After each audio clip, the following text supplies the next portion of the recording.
오늘 우리에게 주시는 하나님의 말씀은 요한복음 2장 1절에서 11절입니다.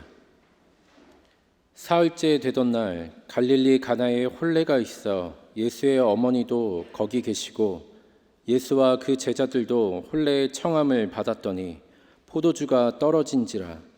예수의 어머니가 예수에게 이르되 저들에게 포도주가 없다 하니 예수께서 이르시되 여자여 나와 무슨 상관이 있나이까? 내 때가 아직 이르지 아니하였나이다. 그의 어머니가 하인들에게 이르되 너희에게 무슨 말씀을 하시든지 그대로 하라 하니라. 거기에 유대인의 정결 예식을 따라 두세 통 드는 돌 항아리 6이 놓였는지라. 예수께서 그들에게 이르시되 항아리에 물을 채우라 하신즉 아기까지 채우니 이제는 떠서 연회장에 갖다 주라 하심에 갖다 주었더니 연회장은 물로 된 포도주를 맛보고도 어디서 났는지 알지 못하되 물 떠온 하인들은 알더라. 연회장이 신랑을 불러 말하되 사람마다 먼저 좋은 포도주를 내고 취한 후에 낮은 것을 내거늘 그대는 지금까지 좋은 포도주를 두었도다 하니라. 예수께서 이 첫 표적을 갈릴리 가나에서 행하여 그의 영광을 나타내심에 제자들이 그를 믿으니라. 아멘. 요한복음에는 7가지 표적이 있는 복음서로 유명합니다. 그런 의미에서 우리가 사용하는 단어 중에 기적이라는 말이 있고요, 때로는 표적이라는 말이 있습니다. 공통점도 있고 차이점도 있는데요. 먼저 기적이라고 하는 것은 불가능을 가능케 한 일, 놀랄 만한 사건을 흔히 기적 이렇게 표현을 합니다. 그런 표적은 어디에 방점을 찍고 있습니까?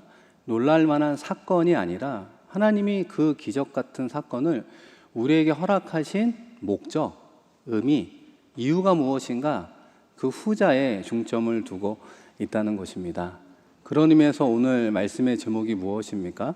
첫 번째 표적, 물로 포도주를 만드시다.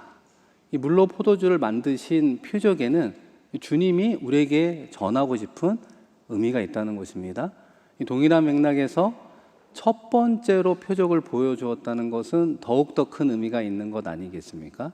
오늘 사건을 통해 우리 주님이 저와 여러분에게 어떤 메시지를 주실까요? 그 질문에 대한 답을 찾아가 보려고 합니다. 혼인잔치, 결혼식은 인생의 축소판임을 보게 된다는 것입니다. 결혼식이라고 하는 것을 떠올려 보면 신랑 신부가 가장 치밀하게 계획하고 준비하는 것 아닙니까? 동시에 설레는 마음으로 기대하고 역시나 준비하고 있단 말이죠. 그런데 그렇게 중요한 순간에 문제가 발생하더라. 오늘 본문에서는 어떤 문제가 발생했다 성경은 증언합니까? 포도주가 떨어졌다. 그 당시는 결혼잔치가 곧 마을 잔치였습니다. 하루에 끝나는 것도 아니고 최소한 7일 정도는 마을 잔치를 하는 것이죠. 부자들은 더 긴 시간 동안 마을 잔치를 하는 것입니다. 그렇기 때문에 포도주가 떨어졌다라고 하는 것은 큰 일이 아닐 수 없다는 것이죠. 신랑과 신부가 얼마나 당황했을까. 많은 손님들, 하객들을 초청했는데 이런 불상사가 생기다니 큰 결례가 아닐 수 없다는 것입니다. 사랑하는 성도 여러분, 그런 의미에서 여러분의 결혼식 한번 회상해 보면 좋겠습니다. 꽤 오래전에 있었던 결혼식이라 할지라도 여러분 생생하게 기억이 나지 않습니까? 혹시라도 크고 작은 어려움, 해프닝은 없었습니까? 저도 말씀을 준비하면서 저희의 결혼식을 한번 생각해 보았습니다. 저희 결혼식 가운데에는 특별히 이제 주례 목사님 앞에서 저와 아내가 서서 주례를 듣는 가운데 정전이 된 것입니다. 전기가 나간 거예요. 그러니까 이제 주례 목사님도 주례를 하시다가 아무 말씀을 안 하시고 가만히 계시는 이 정적이 시작이 된 것입니다. 저희가 서 있는데 상당히 당황스럽더라고요. 이걸 어떻게 해야 되나, 어떻게 조치를 해야 되나. 서 있는데 어질어질하고 땀은 삐질삐질 흘리는. 나중에 알고 보니까 한 5분 정도 정전이 되었다고 하더라고요. 그런데 5분이 마치 50분 같은, 그렇게 꽤 긴 시간으로 여겨졌습니다. 그런데 감사하게도 이내 수리가 되어서 주례가 이어지게 되었고 결과적으로 결혼식을 잘 마치게 되었습니다. 결혼식 끝나고 하객들이 저희들에게 공통적으로 인사하더라고요. 아우, 전도사님, 결혼식에는 해프닝이 있어야 잘 산대요. 정말 그런가요? 성경에도 없는 이야기인데 저희를 격려해 주신다, 위로해 주시는 경험을 하게 되었습니다. 우리의 인생이 마치 이러하지 않습니까? 가장 중요한 순간에 가장 치밀하게 준비하며 나아가는 그 삶의 자리에 문제가 터진다는 것입니다. 예기치 못한 상황 가운데 큰일이 벌어지는 것이 우리의 인생이라고 하는 것입니다. 그 문제가 우리를 힘들게 하고 슬프게 하고 때로는 고통짓게 하고 때로는 눈물 흘리게 하는 것 아닙니까? 왜 주님은 그런 삶의 자리에 중요한 순간에 그 어려움을 허락하시는가? 그때가 바로 우리의 영혼이 주님을 찾을 때라는 것입니다. 우리 주님은 영혼의 구원자로 그치는 것이 아니라 삶의 주관자, 우리의 문제를 해결하여 이 땅 가운데에서도 주님의 은혜 아래 풍성한 삶을 살기를 원하시는 분입니다. 그래서 우리는 날마다 그 주님에게로 나아가야 된다는 것입니다. 그렇다면 우리 주님이 삶의 문제를 어떤 방식으로 해결하시는가? 하늘의 방식, 하나님의 방식은 무엇인가 궁금하게 되는데요. 그것은 예수님을 향한 절대 믿음, 동시에 온전한 순종이 이루어질 때 하나님의 역사는 이루어진다는 것입니다. 여러분 꼭 기억하십시오. 주님을 향한 절대 믿음과 우리의 온전한 순종이 만날 때 하나님의 역사가 이루어지는 줄로 믿습니다. 그런데 중요한 것은 그 하나님 나라의 놀라운 역사를 경험하는 이들이 소수라고 하는 거예요. 말씀 속 예수의 어머니 마리아, 성경의 이름도 거명되지 않은 무명의 하인들, 그 소수들이 하나님 나라의 은혜를 경험하게 된다는 것입니다. 예수의 어머니 마리아가 포도주가 떨어졌다는 소식을 듣고 신랑과 신부 측을 찾아간 것이 아니에요. 예수님을 찾아갔다는 것입니다. 이 얼마나 위대한 일입니까? 우리가 보기에는 그럴 수도 있지 생각하지만 제가 보기에는 너무나 위대한 일을 그 어머니가 보여주고 있다는 것입니다. 우리가 주님을 위대한 주님으로 믿고 간구한다면, 정말 위대한 주님을 찾는다면 위대한 주님은 우리를 위하여 위대한 일을 시작하시는 줄로 믿습니다. 우리가 주님을 어떻게 생각하느냐에 따라 주님도 우리에게 그 믿음 따라 하나님의 은혜를 공급하더라. 그래서 마리아는 하인들에게 이렇게 이야기를 합니다. 오늘 본문 말씀 요한복음 2장 5절인데요. 같이 한번 읽겠습니다. 시작. 그의 어머니가 하인들에게 이르되 너희에게 무슨 말씀을 하시든지 그대로 하라 하니라. 아멘. 마리아는 예수님을 향한 절대 믿음의 소유자였어요. 예수님은 능치 못할 일이 없는 분이야. 그 믿음이 있었다는 거예요. 그 믿음의 표현이 어떻게 나타났습니까? 너희에게 무슨 말씀을 하시든지 어떻게 하라? 까먹으셨습니까? 어떻게 하라고요? 그대로 하라. 그대로 하라가 온전히 순종하라, 동일한 표현 아니겠습니까? 하나님의 역사는 믿음의 한 사람으로부터 시작된다는 거예요. 모든 성경은 그 하나를, 그 하나의 진리를 저와 여러분에게 던져주고 있습니다. 이 지난주에는 서울노회에서 주관하는 노회원 수련회를 있었습니다. 제가 참석을 하게 되었는데요. 당연히 이제 처음 뵙는 분들이 많이 있지 않겠습니까? 식사도 하고 수그룹으로 모이기도 하고 이렇게 이제 교제하는 시간마다 저를 아는 분이 그래도 이제 새로 만나는 목사님들에게 소개를 해주는 거예요. 아, 목사님, 이분이 남대문교회 새로 오신 윤장훈 목사예요. 이렇게 소개를 하니까요. 제가 만나본 목사님들은 공통적으로 두 가지를 반응하시더라고요. 첫 번째는 어떤 반응이 있었을까요? 아, 목사님 축하합니다. 웃으면서 막 이렇게 축하를 해주시더라고요. 그리고 살짝 뜸을 들이더니만, 그런데 남대문교회 역사와 전통이 너무나 오래된 교회여서 목회하기가 조금 어려울 텐데 말을 흐리는 거예요. 그러면서 그 나머지 말은 눈빛으로 저에게 보내주고 있었는데 그 목사님의 눈빛을 제가 보니까요, 걱정하고 애처롭게 보고 잘할 수 있을까, 그러나 응원하겠노라, 그런 눈빛으로 저를 바라보았습니다. 그래서 저는 첫 번째 목사님이니까 그런 줄 알았어요. 두 번째 목사님을 만났는데 두 가지 반응이 똑같아요. 세 번째 목사님도 똑같고 네 번째 목사님도 동일하더라. 그래서 제가 그분을 잘 모르니까 즉답은 하지 않았으나 제가 속으로 남대문교회 좋습니다. 아멘이죠. 남대문교회 좋습니다. 이런 마음이 들면서 저는 이런 생각을 했습니다. 아마 이분들이 오랜 전통을 가진 교회는 변화하기가 어렵다. 뭐 그럴 수 있잖아요. 근데 젊은 목사가 오면은 꼭 바꾸려고 하잖아요. 그러니까 어렵겠구나 염려하시는 듯 했습니다. 그러나 저는 그 부분에 대한 마음의 정리를 하고 남대문교회에 이미 부임을 했습니다. 어떻게 했느냐? 저는 능력이 부족하고 연약하여 이 남대문교회를 변화시킬 능력이 죄송하지만 1도 없다는 걸 인정하고 왔습니다. 그러면 저는 누구를 변화시키면 될까요? 누구를 변화시키면 될까요? 나를 변화시키면 된다라는 생각을 갖고 왔어요. 윤자호 목사야, 네가 주 안에서 날마다 새로워지면 된다는, 네가 주 안에서 항상 기뻐하면 된다. 네가 주 안에서 주님 주시는 능력으로 능치 못함이 없습니다. 믿음의 소유자로 거듭나면 되는 거야. 그것이 저에게 주신 하나님의 응답이었습니다. 그러면 그것이 하나님을 흡족해 하고 그런 믿음이 하나님 보시기에 보기에 좋다면 우리 주님이 남대문교회 공동체를 변화시켜 주실 줄로 믿습니다. 우리 주님에게 그런 능력이 있다는 거예요. 우리의 주님의 능력이 여러분을 변화시킬 것입니다. 그런 마음으로, 그런 믿음으로 오게 되었습니다. 그러나 이 이야기가 중요한 이유는 저와 여러분의 변화로 연결되어야 해야 되는 가장 중요한 이유는 저와 여러분이 변화되어야 우리의 가정이 변화되는 거예요. 그렇죠? 저와 여러분이 변화되어야 우리의 자녀들이 새로워지는 것입니다.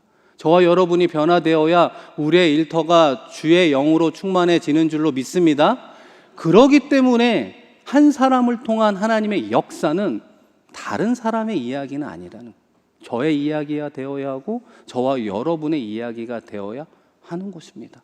하나님은 반드시 저와 여러분을 통해 우리가 속한 크고 작은 공동체를 바꾸어 주실 줄로 믿습니다. 동일한 맥락에서 주님의 기적은 역시나 온전한 순종 가운데 이루어지는구나 다시금 살펴보게 된다는 것입니다. 이어지는 7절 말씀 같이 한번 읽습니다. 시작.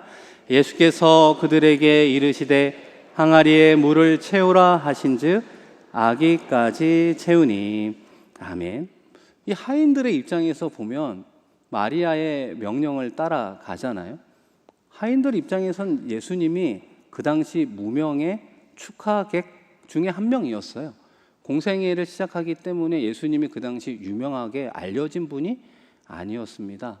더군다나 예수님이 뭐라고 이야기합니까? 물을 빈 항아리에 채우라. 아니, 포도주가 없는데 왜 물을 채우라고 할까? 아무리 하인들의 입장에서도 받아들이기 어려운 명령 아니겠습니까? 더 큰 문제는 무엇일까요? 빈 항아리가 6통이 있었는데 한 통에 들어가는 물이 100리터 정도 됐어요. 그럼 600리터 되는 물을 채워야 되는 것이죠. 지금처럼 수도 시설이 있어서 수도꼭지를 틀면 물이 나오는 시대가 아니었습니다. 물을 기르러 어디로 가야 되느냐? 동네 중심에 있는 우물까지 빈 6통을 수레에 싣고 가서 물을 길어서 하나씩 채워서 다시 연회장으로 돌아오는 모든 수고는 무명의 하인들의 몫이었다는 거예요. 그런데 주님의 기적은 그 온전한 순종 가운데 이루어졌는데 그것을 대표적으로 아는 표현 하나가 나옵니다. 요한복음 2장 7절 끝부분에 보면 아기까지 채웠다 말하고 있어요. 어디까지 채웠다고요? 아기까지. 물 항아리에 끝까지 채웠다. 요즘으로 얘기하면 가득 채웠다. 가득 채웠던 하인들의 모습은 하나님 보시기에 온전한 순종의 모습이었습니다. 그 결과 물이 포도주로 변하게 되었습니다. 그리고 하객들에게 떠다 주니 어떤 평가가 나오게 됩니까? 10절 말씀에 보시면 말하되 사람마다 먼저 좋은 포도주를 내고 취한 후에 낮은 것을 내거늘 그대는 지금까지 좋은 포도주를 두었도다 하니라. 이 과정을 전혀 모르는 하객들은 나중에 나온 포도주의 맛이 더 좋다고 즐거워합니다.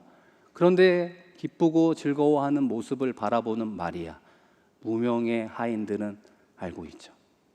주님의 말씀대로 온전히 순종했을 때 이 놀라운 역사가 일어났구나 라고 하는 것을 깊이 깨닫는 변화된 사람들이 되었을 것입니다. 사랑하는 성도 여러분, 하나님의 나라는 우리 모두에게 다 열려져 있어요.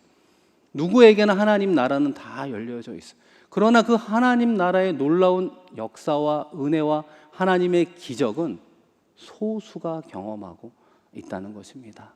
바라기는 주님에 대한 절대 믿음이, 그 믿음에 따른 온전한 순종이 회복되어 삶의 자리에서도 하나님 나라의 역사를 경험하는 저와 여러분 되기를 축원합니다. 예수님의 표적은 의미가 있다 말씀을 드렸잖아요. 더욱이 첫 번째 표적은 더 큰 교훈이 있는 것 아닙니까? 문제를 해결하는 것을 넘어 그 과정을 통해 우리 주님은 우리가 실제적으로 변하는데 그 목적을 두고 있다는 것입니다. 누가 변하는 거요?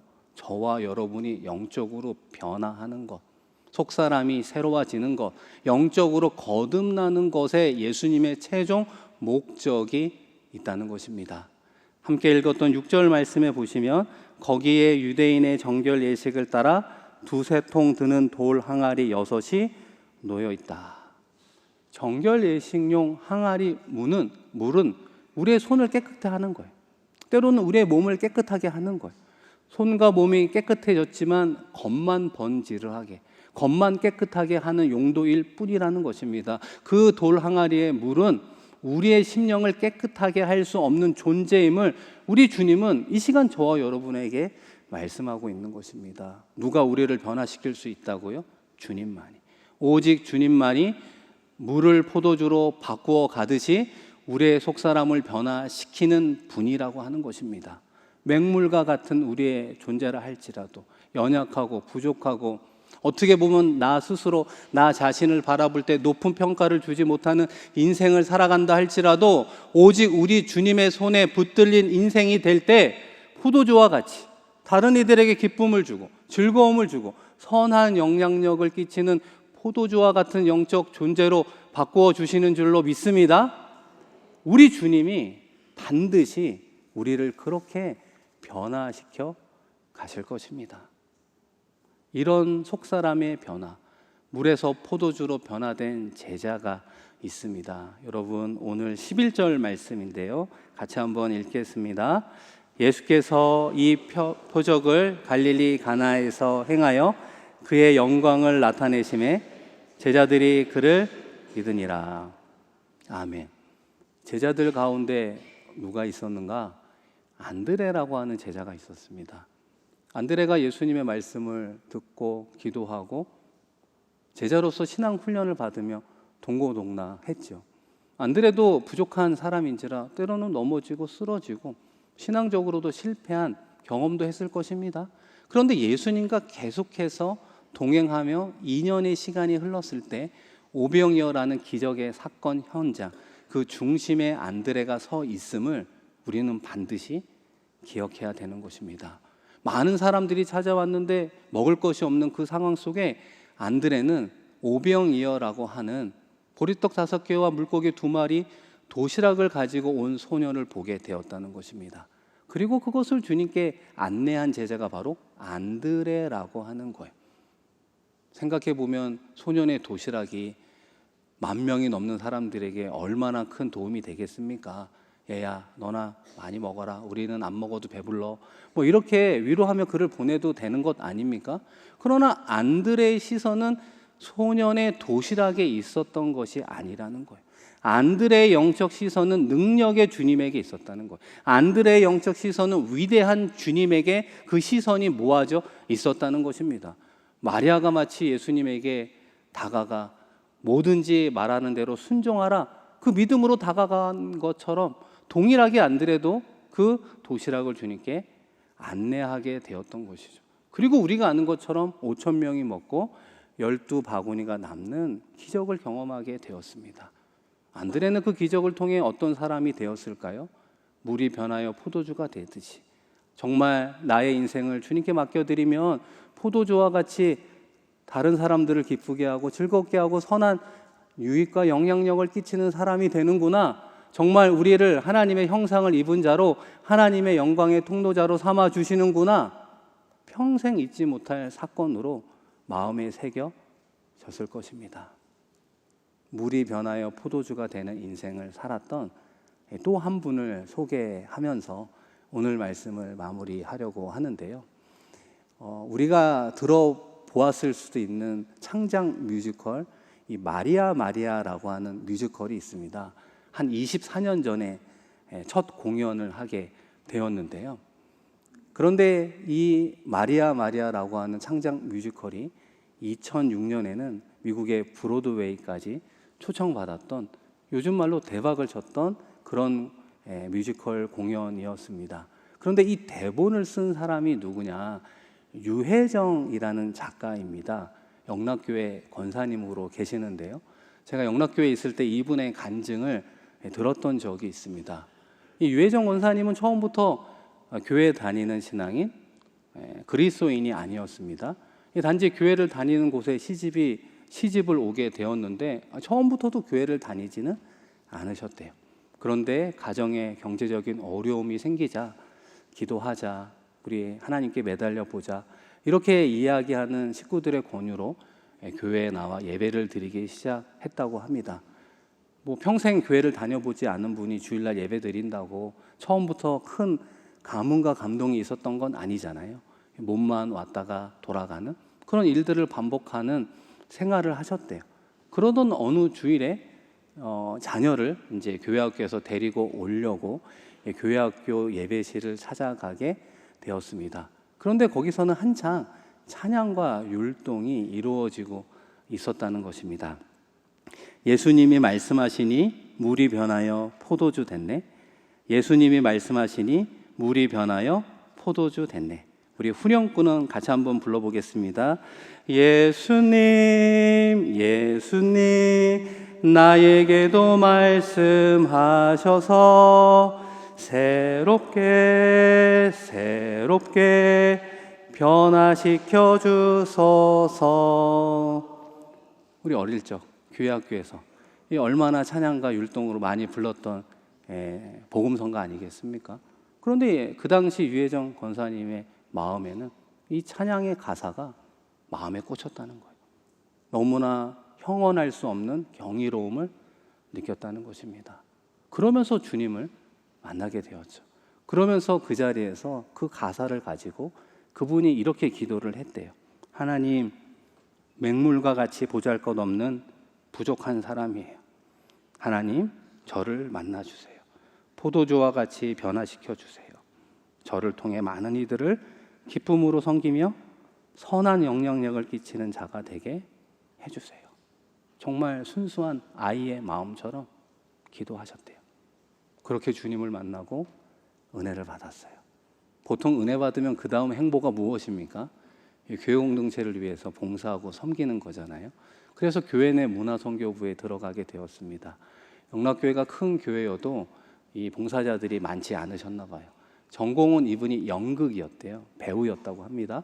그런데 대본 쓸 사람이 없다고 그러다 보니까 이제 이분이 대본까지 쓰는 그런 일을 하게 되었습니다. 그러면서 봉사하다가 또 복음서를 읽는 가운데 이 7귀신 들린 마리아를 보게 되었어요.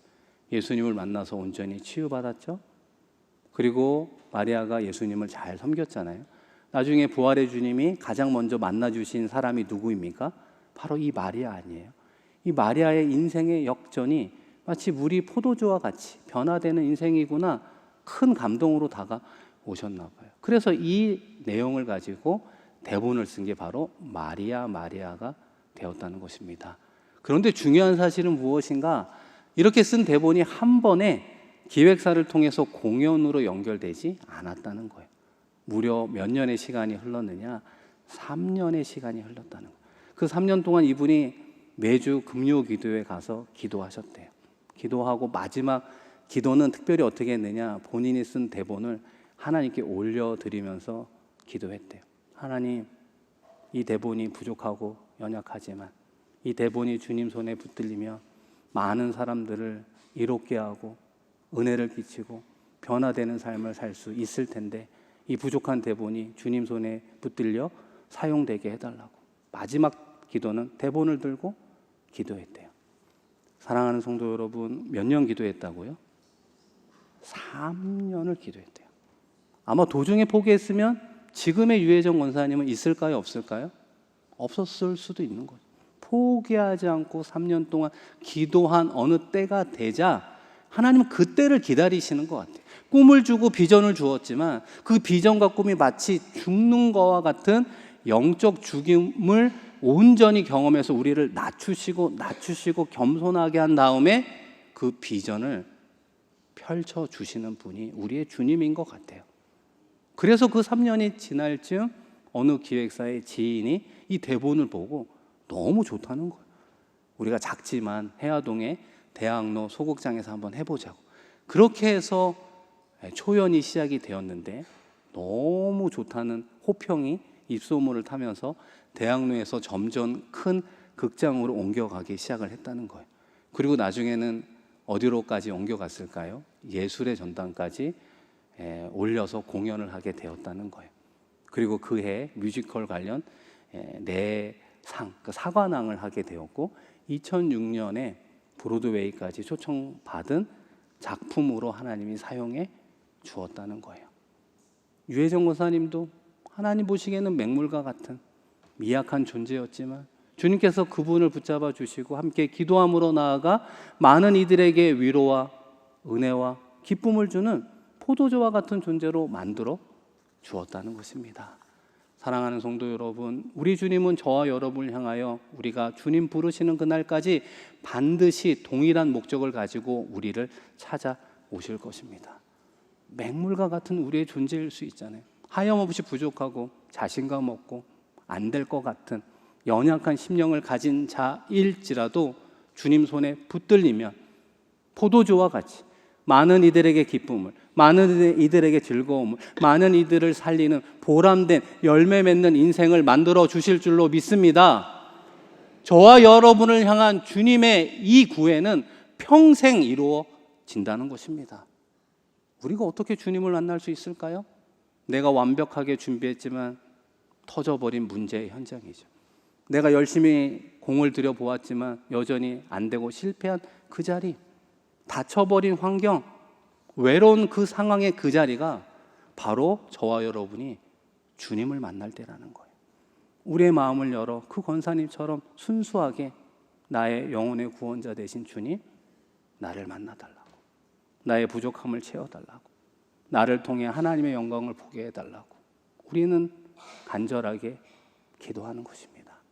그럴 때 우리 주님, 저와 여러분을 많은 이들을 이롭게 하고 유익하게 하고 선한 영향력을 끼치는 포도주와 같은 영적인 존재도 만들어 주실 줄로 믿습니다. 그 기쁨과 즐거움, 열매를 누리는 저와 여러분 되기를 주님의 이름으로 축원드립니다.